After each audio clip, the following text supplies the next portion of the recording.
dando continuidade ao termo de colaboração de Mônica Regina Cunha Moura, vamos agora tratar do anexo 6, campanha Dilma 2010.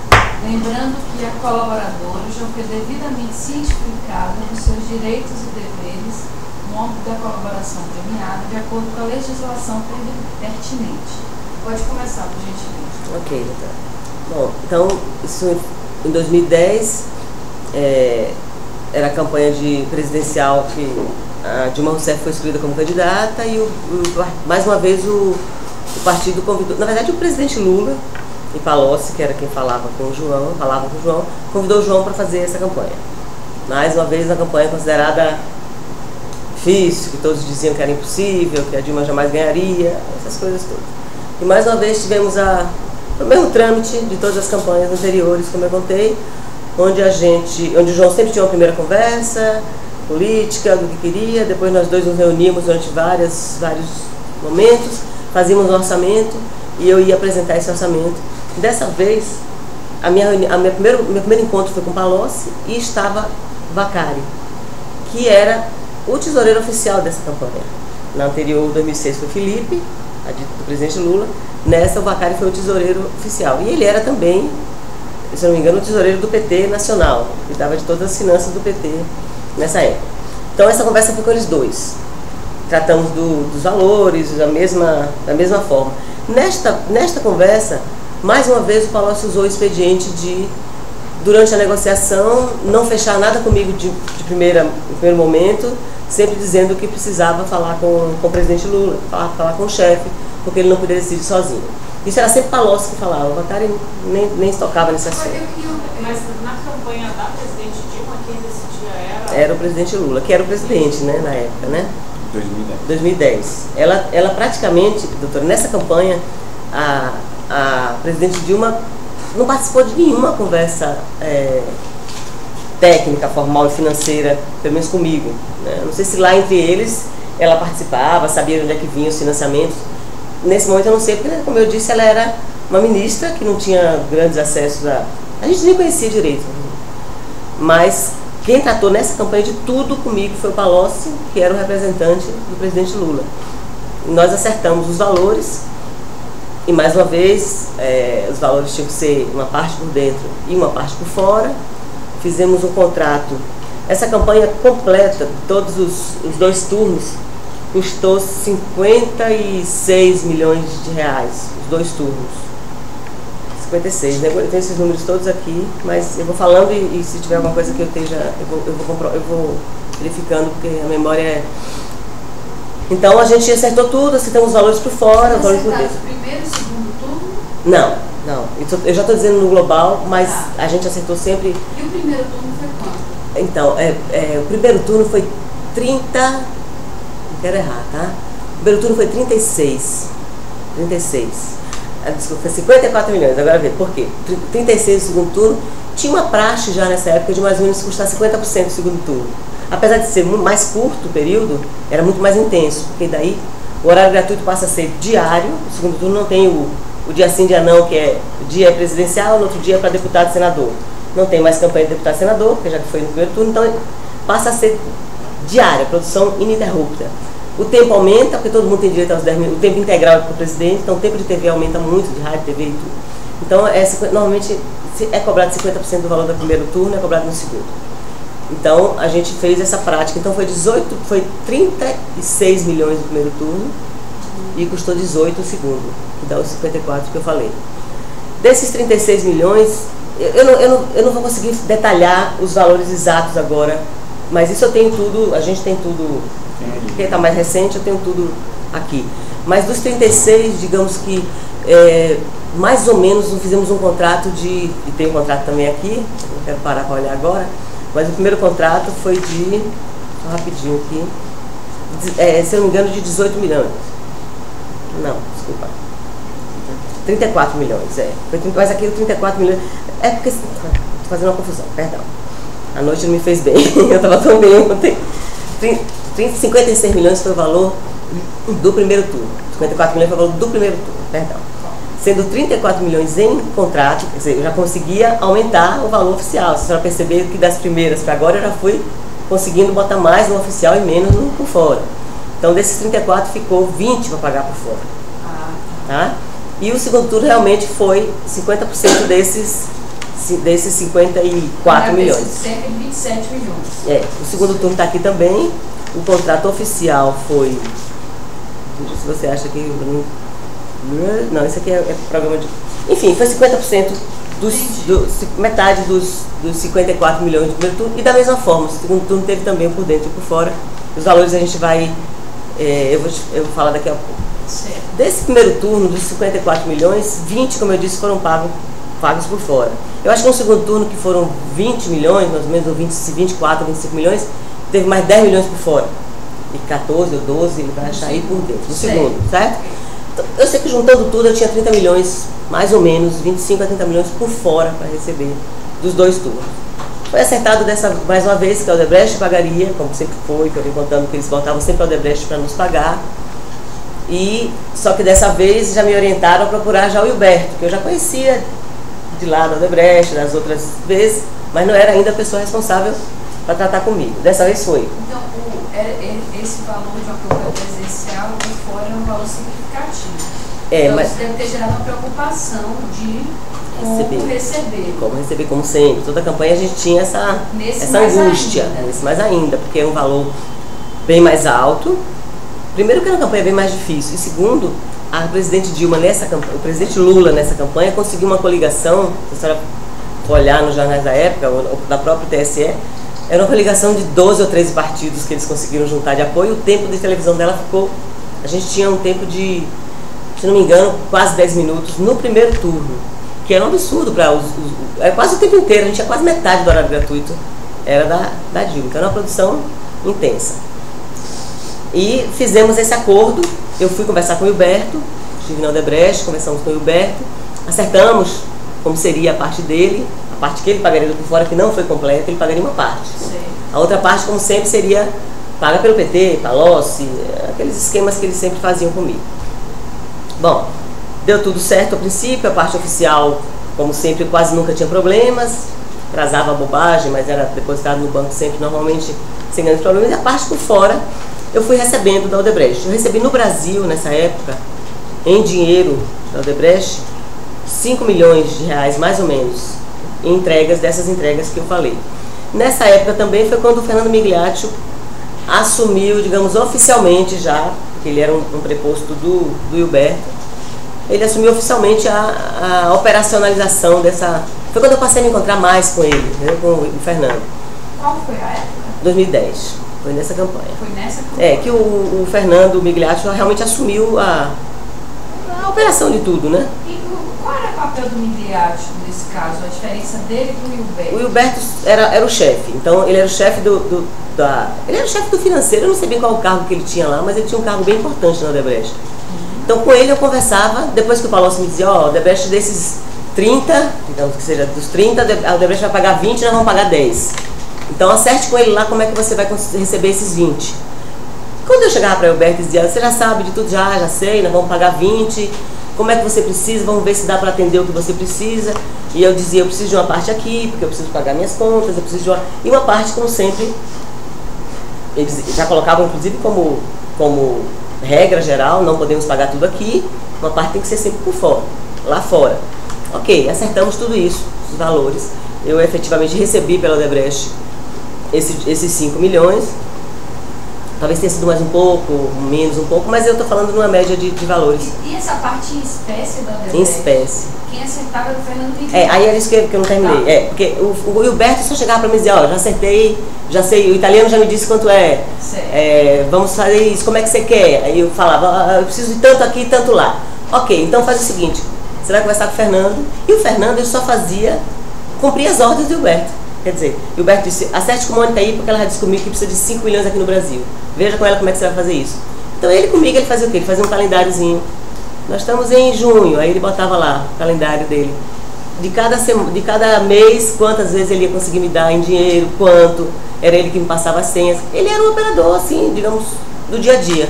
O Hilberto era o chefe, ele só fazia cumprir as ordens do que o Hilberto tinha mandado ele fazer.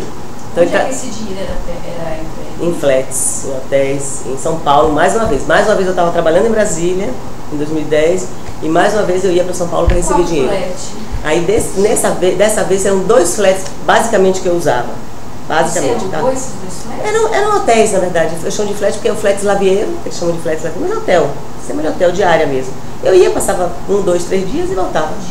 Diária. Aí tinha o Slavieiro, que fica nos Jardins. Os dois existem até hoje, são flats bem conhecidos. E isso certamente tem registro, porque não tem tanto tempo assim. Certo. O outro era o flat chamado Parque Plaza, que fica na Alameda Lorena, também nos Jardins. Certo. Os dois são muito próximos, um fica na Campinas, outro fica na Lorena. E como é que funcionava? Você marcava... Eu passava para Fernando o endereço daquele dia, por exemplo, eu vou te pagar no dia tal, tanto. Eu marcava com ele, isso é, sabe? Aí teve o Meliá também. Tem as notas fiscais dos flats aqui. Claro que às vezes... Em 2010 a gente já conseguiu. Esses eram os mais constantes, doutora, mas claro que às vezes eu, por segurança minha própria, ficava com medo também dessas pessoas, porque eu não sabia quem era que ia me entregar dinheiro. E eu não queria fixar muito num só lugar. Às vezes eu mudava assim, tinha uma semana que eu dizia, não vou para nenhum dos dois, eu vou para outro. Aí eu ia pro tem uma aqui que eu acabei de ver uma nota aqui do Meliá. Meliá Jardins também, tudo fica ali por perto. Aí eu ia pro Meliá. Como é que funcionava? Eu estava com o Fernando, dizia, esse mês você vai me pagar o quê? 2 vezes. Ok, 2 vezes. Que dia? Eu pago dia 15 e dia 30.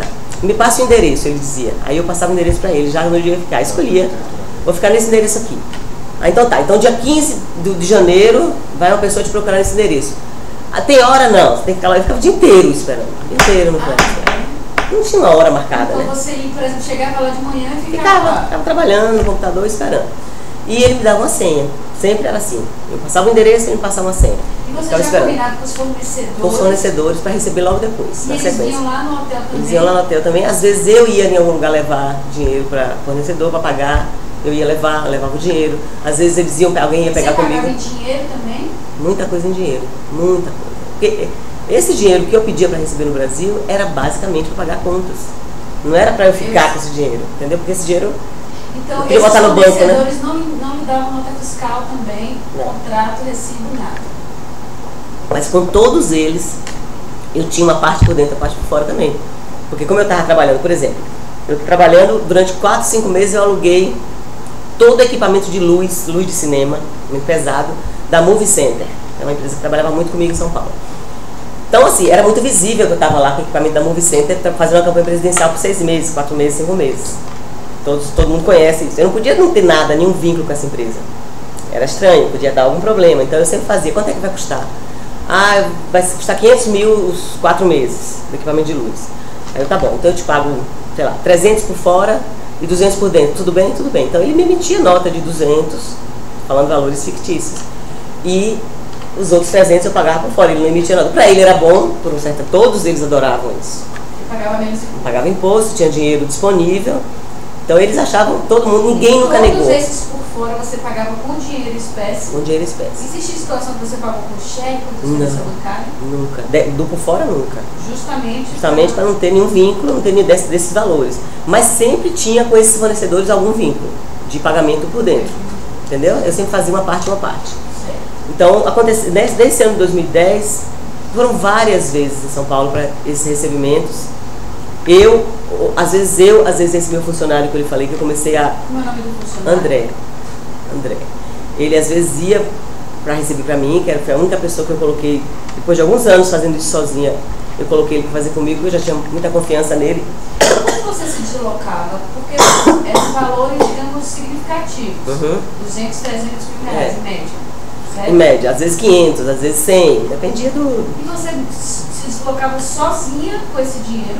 Você tinha alguém... Em táxi, inclusive. Você tinha segurança? Não. Porque eu raciocinava que quanto menos aparato eu tivesse de segurança ou de coisa que chamasse a atenção, era mais seguro para mim. Nem motorista você tinha? Às vezes eu tinha, às vezes não tinha. Às vezes eu alugava um carro para ficar em São Paulo, um carro com motorista. Você tem algum motorista que ele consiga, que conheça, que você contratou o serviço dele por algum período? Em São Paulo, nessa época, não. Porque eu tinha em Brasília, né? Porque eu trabalhava em Brasília. Eu tinha motorista fixo em Brasília. Mas a Aldebrecht nunca aceitava me pagar em outro lugar. Acho que por questão de segurança deles.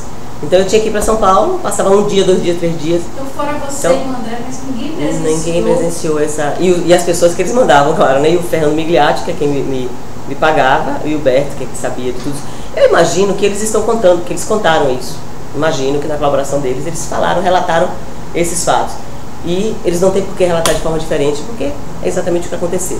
E com relação a... eles entregavam em mala, em mochila? Às vezes eles vinham na maletinha, às vezes vinha em, como eu contei, os rapazes vinham de dinheiro enfiado nas meias e nas jaquetas. Por isso que eu falava, a gente achava que eram motoqueiros, porque eles vinham sempre de jaqueta, com, sabe, aquelas roupas de... E aí tinha dinheiro, às vezes vinha com dinheiro enfiado na meia, aqui dentro, e saía tirando assim, as bolas de dinheiro e botava em cima da mesa. Às vezes já vinha com uma bolsinha daquelas descartáveis, bem vagabunda, já deixava pra mim, depois eu jogava fora. Eram de diversas formas, mas sempre em dinheiro. Você contava na presença dele? Nunca contei. Pra verificar se o dinheiro estava certo? Não, porque eu tinha medo de ficar com aquelas pessoas do meu lado muito tempo. Eu fazia receber, e ó, obrigado, obrigado, eu não tinha recibo, mas dar recibo de dinheiro assim. Tchau, tchau, valeu, obrigado, tchau, e me livrava deles. Depois eu contava. Nunca teve problema. Algumas vezes teve alguns probleminhas de faltar 10 mil, 2 mil, 1 mil, coisa assim bem... E eu relatava pro Fernando depois, dizia, ó, naquele teu pessoal que te mandou faltou tanto. Ah, poxa, eu vou compensar na próxima. Acabava não compensando, às vezes compensava, mas aconteciam umas coisas assim, mas vultuoso, coisa considerável, não, nunca teve. Você contava sozinho? Eu contava sozinha. Ah, depois o André passou a me ajudar. E foi nessa época que a gente comprou uma maquininha, sabe aquelas maquininhas? Porque era um volume. André comprou uma maquininha de dinheiro que era para facilitar. Mas no início eu contava sozinha, fazia tudo sozinha, andava na cidade com dinheiro em mochila, na minha bolsa. Porque quando eu ia pagar alguém também, não é que eu saía com o dinheiro todo que eu recebia. Eu saía com o dinheiro que eu ia pagar aquela pessoa, depois eu voltava, frete, aí saía com... Quando acontecia de eu ir, né? A maioria das vezes eu conseguia que as pessoas fossem receber no meu... Você nunca foi assaltado? Tinha uma coisa também. Um problema desse natureza? Eu nunca fui, mas houve um assalto. Isso é no próximo... Eu nem botei aqui no meu anexo, mas aconteceu um assalto em 2014, muito estranho, mas eu posso contar quando chegar lá. Então, em 2014 você já lá. Então, nessa de 2010 eu não teve nunca tive nenhum problema. Sim, nessa época que eu estava recebendo, em 2010 justamente, que foi um volume grande e que eu tinha que ficar em Brasília, então minhas idas eram muito rápidas a São Paulo, eu contratei uma pessoa, um desses rapazes que fazem entrega de dinheiro, era uma pessoa de confiança, e eu contratei uma pessoa que fez alguns pagamentos para mim. Assim, ele pegava comigo o dinheiro e dizia, você tem que entregar isso na Move Center. Ele ia lá e entregava para a pessoa. Em São Paulo? Em São Paulo. Como é o nome dessa pessoa? Essa pessoa foi inclusive depois chamada coercitivamente, agora não por nossa causa, porque ele tinha envolvimento com o pessoal do PT. Ele era daqueles que começou como boy no início do PT há 30 anos e foi virando uma pessoa... Trabalhava para eles. Eu não sei se era de segurança, não conheço. Chamava Chaim, William Chaim. William Chaim? Ele, nessa época, ele fez algumas. Ele teve eu li no jornal na época que eu estava presa. Como que... A senhora falou que era de confiança, mas era de confiança de quem? Porque quem que te indicou? O Vacari no PT. Porque o Vacari sabia como é que funcionava esse esquema, óbvio. Ele sabia que eu recebi dinheiro assim. Ele ainda várias vezes comentou, Mônica, bote alguém para fazer isso com você não pode se expor tanto. Mas eu não confio em ninguém. Vocês conversaram várias vezes sobre isso? E Vacari? Algumas, não várias. Mas já teve momentos em que ele falava para mim, é você que vai receber? Sou, Mônica, cuidado, você não pode fazer isso sozinha. Ele, Vacari, não tem ninguém que eu possa confiar. Aí foi quando o André começou a fazer também. O Vacari conheceu o André. E o Vacari me falou de uma pessoa, tem uma pessoa nossa aqui que você pode utilizar. De vez em quando você paga o percentual do serviço dele, óbvio, eu pagava ele, não me lembro quanto era, mas eu pagava para ele fazer. Isso aconteceu pouquíssimas vezes em 2010. O Vacari também utilizava ele? Não sei, doutora. Mas qual foi a referência? Mas ele só fazia pegar dinheiro comigo e levar. Ele não sabia onde é que eu ia. Ele trabalhava para quem mais? Para saber se eu sei que ele trabalhava para o Rui Falcão, ele trabalhava para o Vacari, assim, trabalhava dentro do PT, não sei o que fazia. E ele tinha um trânsito com o Delúbio, se eu não me engano. Me indicaram para pegar dinheiro? Me indicaram para me ajudar a receber dinheiro. Inclusive, quando eles me indicaram para que eu colocasse ele para receber dinheiro no meu lugar. Eu não fiz isso, eu ficava com medo. O João não deixava, falou, não, isso é perigoso, a gente não sabe. Então eu chamei ele uma vez para ver se ele podia fazer pagamentos para mim. William Chaim? Acho que é William Chaim o nome dele. Eu chamava ele de Chaim, mas eu vi que é William quando eu li no jornal que ele foi chamado coercitivamente para depor em Ele pegava o dinheiro com você no flat, onde eu estava, e pagava, e fazia pagamentos a essas pessoas que eu falei, essas empresas. Para eu não levar, ele levava. Mas isso aconteceu em 2010, talvez, doutora, 2 vezes, vamos dizer assim, no máximo. Depois, em 2014, ele fez mais algumas vezes para mim. E a senhora tinha o telefone dele? Tinha. Tenho até hoje, devo ter até hoje na minha agenda. Vai entregar. Uhum. E a senhora fazia essas solicitações para ele por telefone? Uhum. Assim, posso te encontrar? Você pode me encontrar hoje? Posso. Passa lá no flash, estou em tal lugar, assim, passo. Era isso a solicitação. Ele ia, eu dava uma listinha, às vezes era uma pessoa só que ele tinha que entregar, às vezes era 2 ou 3, eu entregava para ele, já divididinho os valores em envelopes. E ele, o que ele sabia é que ele estava pagando para alguém, mas não sabia onde é que vinha, se era... O que ele cobrava? Ele cobrava um percentual do valor, se eu não me engano, era 3% ou 5%, digamos. Hoje eu tenho que pagar... Na verdade, quando o Vacari me indicou, falou assim, tem uma pessoa que usa o serviço dele para receber, ele cobra um percentual. Negocie com ele o percentual. Ele cobrava... Então ele já tinha carregado o dinheiro. Imagina que ele já tinha carregado dinheiro para eles. Aí eu discuti com ele, eu falei, quanto é que você cobra? Ele falou, eu me lembro se era 3% ou 5%. Mas algo em torno disso. Do valor que ele pegava naquele dia, entendeu? Digamos, se hoje ele pega 300 mil, para entregar 300 mil para pagar alguém, ele cobrava 9 mil reais, algo assim. Já tirava dali o dinheiro. Então, eu usei esse expediente em 2010, pouquíssimo, como eu falei. E depois, mais adiante, para relatar, eu usei mais um pouco em 2014, mesma pessoa, o mesmo Chaim. Então, foi assim, depois disso, a campanha foi acontecendo e, assim, nessa época, a Odebrecht ela pagou 5 milhões em dinheiro nesse esquema de receber ao longo dos meses. E nós eu combinei com o Roberto que 10 milhões de reais iriam para a conta da Shelby. Como eu contei, o Pedro Novis nunca tinha me pedido nenhum tipo de documento, nenhum tipo de contrato, nada, para mandar. E o meu banco na Suíça também nunca pediu nada. Só que dessa vez o Huberto disse que para fazer essas transferências, que a gente teria que ter um contrato, porque o banco dele, isso que ele me disse na época, o nosso banco lá fora está exigindo contratos, porque o valor é alto e eu preciso fazer um contrato. Eu falei, mas Huberto, eu não posso fazer contrato pela Shelby, eu não sou dono, eu não assino pela Shelby oficialmente. E aí ele me disse exatamente assim, não se preocupe, isso é um contrato entre nós, que é para eu mandar para o meu banco, não sabia onde era o banco dele, nem o que é, porque eles estão exigindo algum documento para fazer as transferências, não era só a minha, eu imagino. Foi aí que surgiu aquele contrato da Kleinfeld, que foi ele que me entregou o contrato assim, em inglês, eu não falo inglês, não leio inglês. Como vocês fizeram esse contrato, em que ano? 2010, foi nesse ano. E aí ele trouxe esse contrato, em que eu assinei, avisando a ele que eu não podia assinar pela Shelby, ele falou que não tinha problema. Eu assinei esse contrato e ficou com ele. E eu fiquei com a cópia do contrato. O João Santana não poderia assinar? Porque o João não se envolvia em nada em relação a pagamentos e a recebimentos. Nada. Isso era um acordo nosso. Primeiro porque o João era uma pessoa muito exposta, né? Ele era uma pessoa conhecida. Imagina o João recebendo dinheiro ou fazendo qualquer dinheiro de caixa 2. Então ele era um cara, nessa época o João já era um marqueteiro bastante conhecido no país inteiro. Então a divisão era muito clara entre a gente, era um acordo nosso de que o João não se envolvia, e depois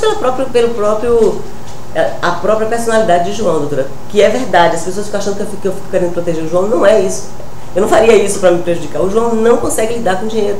Ele tem uma dificuldade até de saber quanto é que a gente paga de condomínio, por exemplo, na nossa casa. O João não fixa, ele tem uma cabeça muito difícil para números, para coisas práticas. Ele é uma pessoa muito complicada com coisas práticas. O Juliano sabe disso, que ele me liga até para perguntar onde é que está o telefone dele. Ele acabou de fazer isso agora. Então, o João nunca... Esse contrato, por exemplo, ele soube que eu assinei, que eu cheguei eu falei, tem que assinar um contrato, mas eu não... Contrato, você tá louca? Como é que você assina um contrato pela Shelby? Ele falou que é um contrato de gaveta, que eu não tenho que preocupar. Ele falou, tá. Então eu assinei o contrato. Agora é um contrato de gaveta, mas que foi apresentado ao banco. Ao banco deles. O meu eu guardei na minha gaveta, nunca usei esse contrato para nada. O banco deve ter esse contrato. O banco deles. E eu tenho também. Eu tinha esse contrato, tanto é que é o mesmo contrato que eu mandei posteriormente como exemplo. Esse banco deles é no exterior. Inclusive. É aquele que tem, inclusive, no anúncio. É aquele contrato que aparece, que depois eu tento apagar o nome Kleinfeld para poder preservar o nome do pessoal da Odebrecht, para poder mandar para o Zivi, porque o Zivi me exigiu um contrato também quando ele foi pagar aquela dívida, que é mais adiante. A questão, voltando um pouco, Mônica, ainda lá na questão Eu queria... Quando o senhor apresentou o orçamento, né, esses 54 milhões, a conversa foi com quem? Foi dessa vez com o Palocci e com o Vacari. O Vacari estava presente. Certo. E nessa reunião você falou do por dentro e por fora? Ele já começa falando do por dentro e por fora. Certo. Nessa reunião também se falou já do Odebrecht, que o por fora seria do Odebrecht. Não sei se dessa necessidade, porque isso não foi só uma reunião. Quando eu conto aqui condensado, para não ficar contando dia a dia. Essa negociação dura 3 ou 4 encontros. Nesse famoso puxa e encolhe, como eu digo, de vai e vem, não, é caro, volta, vou falar com o chefe, peraí, eu também digo, não, vou falar com o João, não posso aceitar essa redução. Tem toda essa negociação, mas eu não lembro se... Esses 54 milhões, por dentro e por fora, foram levados ao Lula, então? Foi aprovado por ele. Certo. O Palocci só fechou comigo depois de aprovado por ele. Voltou dizendo, ok, está aprovado. Depois que a gente... Isso aí foi o valor que a gente chegou, talvez eu tivesse cobrado 60, não me lembro. E aí a gente foi diminuindo um pouquinho, chegou a 54. É uma coisa mais ou menos assim. Mas foi aprovado por Lula porque ele me dizia claramente, toda vez que ele... Doutor, eu não sei se ele usava isso como expediente para ganhar tempo comigo, tentar pechinchar, ou se era verdade. Mas ele dizia para mim, eu não posso aprovar isso sozinho, eu tenho que falar com o chefe. Aí voltava, aí vamos marcar a próxima. Aí voltava dizendo, chocaram demais, não, vamos ver o que, é que a gente faz. Sempre teve essa conversação com o Palocci, sempre. E dessa vez estava o Vacari junto. Mas você teve contato com o pessoal com o Lula? Não. Em relação ao dinheiro, não. Eu tinha muito contato com o Lula de campanha. Ele estava sempre na produtora. Em caso de atraso? Não. Era o João que falava. Aí o João falava com quem? Com o Lula. Nessa época de 2010. Na campanha de 2010. Quando os atrasos começava a atrasar muito, o João falava com o Lula. Eu pedia para o João. Falava, eu já usei todos os meus recursos. Já cobrei a todo mundo que eu posso cobrar. Você agora tem que entrar na história. Ele ia e falava. E nessa campanha de 2010 isso aconteceu, então, de ter que o João intervir? Aconteceu. Essa campanha atrasou muito. Não é a parte do Odebrecht, é a outra parte que o PT pagou também. Que esse ano de 2010 também teve aquelas entregas. Ainda era o Juscelino, se eu não me engano, nessa época também era o Juscelino. Então, ainda teve os encontros fora pelo PT também. Além desse valor que foi, se eu não me engano, o Odebrecht pagou dos 20 por fora, o Odebrecht pagou 15, mais ou menos, 25 por fora. E o PT pagou 10, digamos, eu não sei o valor. Pagou não. Pagou uma parte, assim, aos trancos e barrancos, e ficou uma dívida grande, que é essa famosa dívida que só foi saldada em 2013. Esse pagamento por fora que a senhora fala que foi feito pelo PT, foi feito como? Em dinheiro, o Juscelino, entregando aquelas mesmas... aqueles... E quando era feita essa entrega, como que era o contato? Era direto com o Juscelino? Era direto com o Juscelino. A parte que o PT... Dessa vez eu acho que eu recebi pelo Juscelino um pouquinho e o Vacari também, lá no PT. Em 2010 eu recebi dinheiro do Vacari dentro lá na sede do PT Nacional em São Paulo. Eu fui várias vezes lá e eu recebi também do Vacari, em dinheiro, a parte. Mas mesmo assim ficou uma dívida, que é essa dívida que criou-se um enorme problema para a gente receber, porque Palocci logo depois saiu, e foi quando ele saiu muito desgastado, ele quase que ficou recluso, e eu cobrava dele, essa famosa história que eu vou contar depois, inclusive. Sim, já é agora, né? Dessa campanha ainda de 2010, né?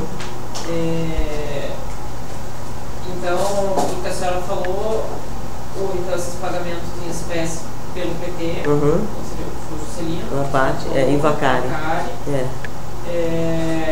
Essas entregas do Juscelino ocorriam onde? Naquele, já não tinha mais nenhum flat, não tinha nada disso, e ele não gostava de ir em hotel, ele nunca aceitou isso, e ele ir no meu hotel, onde eu tivesse, era no famoso, na casinha de chá, lá na Goldmilk, em Guatemi, São Paulo. Essas entregas feitas pelo Juscelino foram em que período?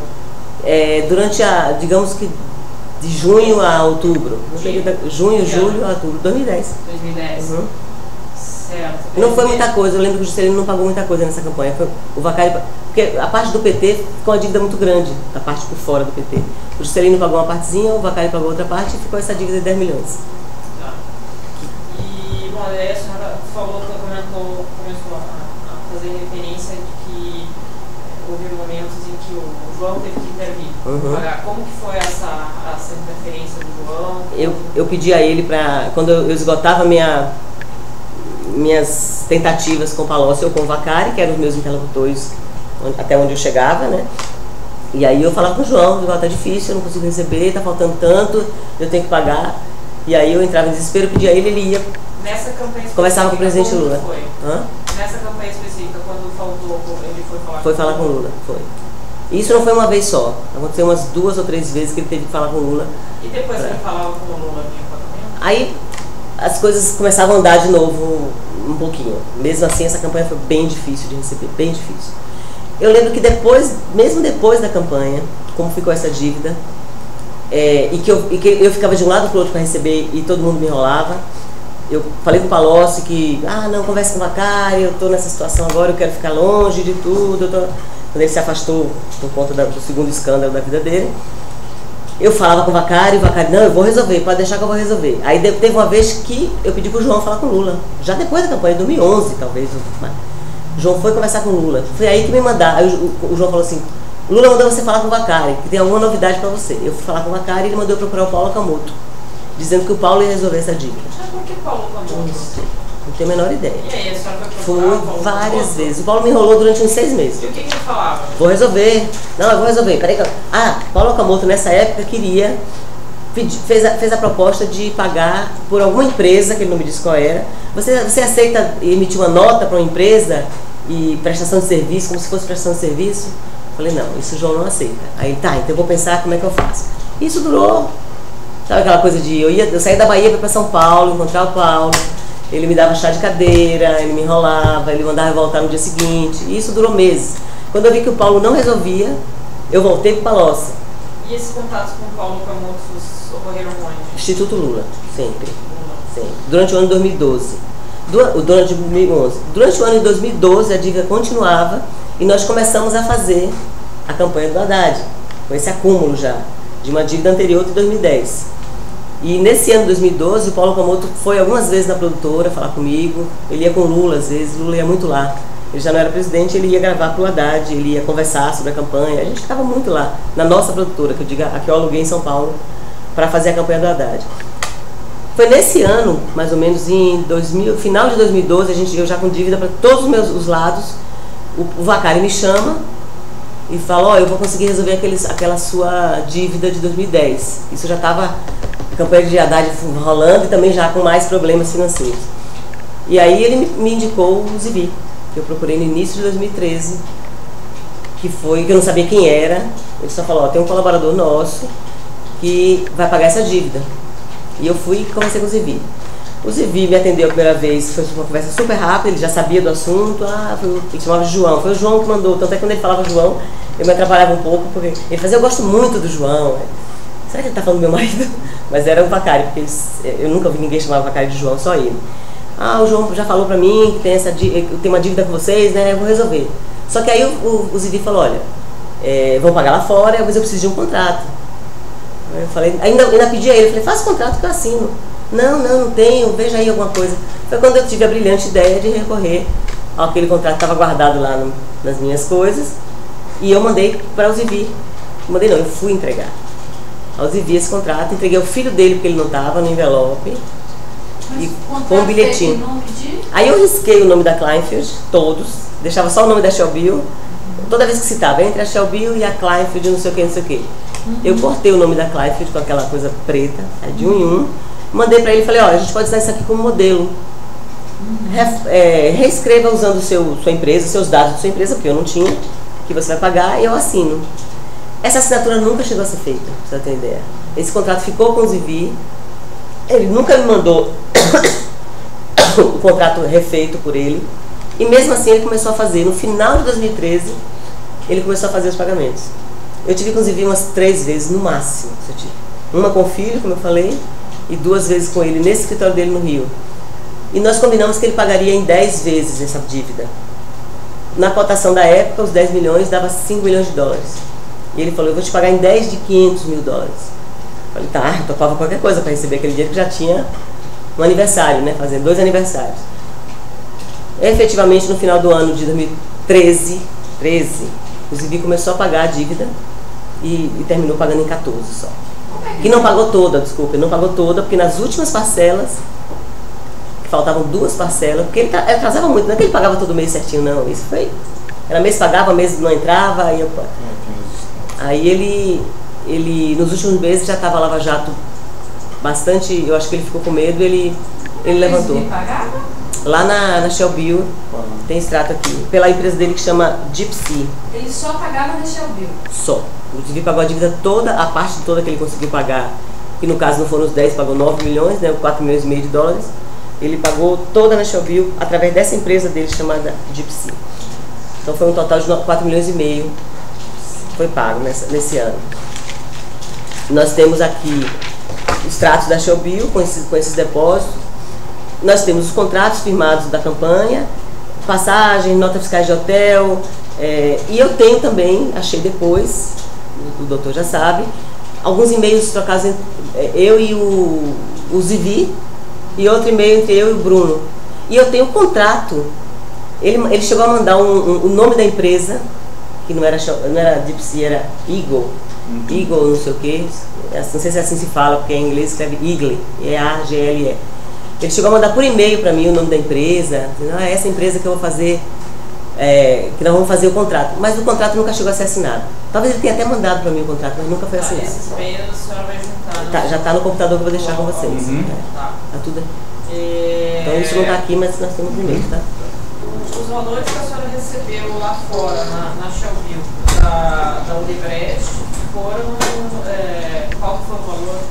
A Odebrecht pagou, essa campanha, a Odebrecht pagou mais ou menos 10 milhões de reais lá fora. Foi em torno de 5 milhões de dólares. Em 2011. 2011. A senhora identifica tem aí, identifico. As transferências? Identifico. Tem. Vai vir junto também. Tá tudo aqui. Tá tudo aqui identificado.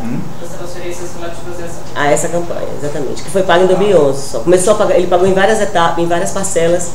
Eles pagaram em várias parcelas em 2011. Por essa Kleinfield. 10 milhões de reais, que deu mais ou menos 5 milhões de dólares, um pouquinho menos. Dólar que está aqui nessas